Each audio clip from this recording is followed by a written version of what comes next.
The Valley in tropical southern Peru.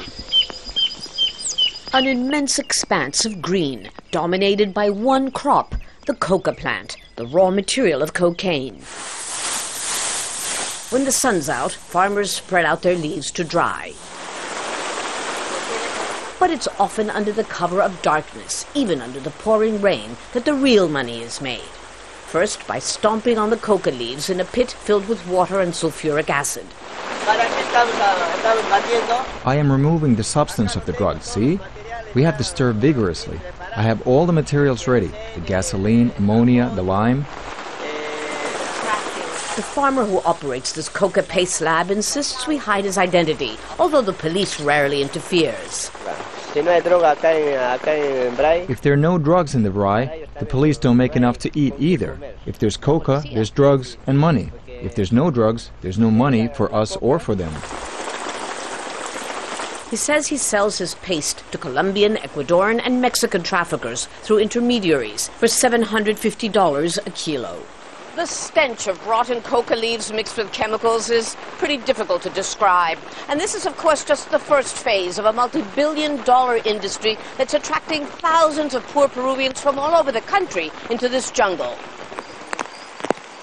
As dawn breaks, we leave to find out why, in less than a decade, the Valley has become the world's most dense coca-producing region.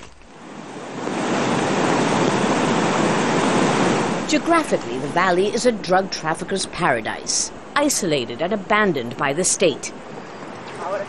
Quechua Indian farmers in the hamlet of Iribamba insist on showing us their bridge.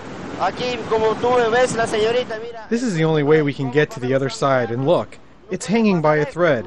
And there's no road to transport our produce to Santa Rosa and elsewhere, or to get a doctor. There's no potable water, no internet, no television, and no electricity, even though the poles were put up 5 years ago. Leoncio Sosa says he and other farmers would gladly abandon coca, which has become expensive to produce because of the price of pesticides, for a more lucrative crop like coffee or cocoa for producing chocolate. But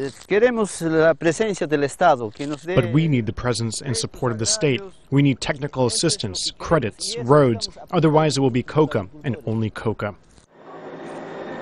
Coca that has turned Peru into the #1 exporter of pure cocaine, more than 300 tons a year, most of which goes to Europe, Asia and South America. Because we have a responsible government in the past 10 years, they didn't want to fight against drugs directly. They just keep doing minimum activities.